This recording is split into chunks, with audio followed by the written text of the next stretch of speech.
நிறைய பேர்த்துக்கு வாயை சுற்றி கருப்பு, நெத்தியில் கருப்பு, கன்னத்தில் கருப்பு, மூக்கு கிட்ட கருப்பு, கழுத்தில் கருப்பு, அப்புறம் ஸ்கின் ஃபுல்லாக சின்ன சின்ன பிளாக் டாட்ஸ் இருக்கிறது.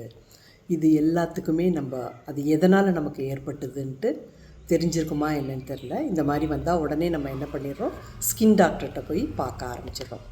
இந்த பிரச்சனை ஏன் வருது அப்படின்னு பார்த்தா, யூவி ரேஸ் 1, ஜெனட்டிக்ஸ் 2, அப்புறம் விட்டமின் டெஃபிஷியன்சி, அப்புறம் ஏதாச்சும் நம்ம உடம்புல இருக்கிற ப்ராப்ளத்துக்கு நம்ம மெடிசின் எடுக்கும்போதும் இந்த ஸ்கின் கருப்பாகுது.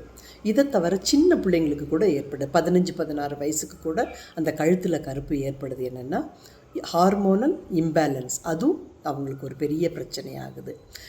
எந்த விதமான இந்த பிரச்சனை இருந்தாலும் ஹெர்பல் ப்ராடக்ட்ஸில் ஏதாச்சும் மேலே அப்ளை பண்ணுறதுக்கு ஏதாச்சும் ப்ராடக்ட் இருக்கா அப்படின்னு பார்த்தா கண்டிப்பாக இருக்குது.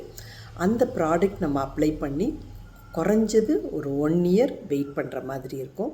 அடுத்தடுத்து அவங்க என்ன சாப்பிட்லாம் அப்படின்றதையும் நான் என்னோடய வீடியோவில் உங்களுக்கு சொல்கிறேன்.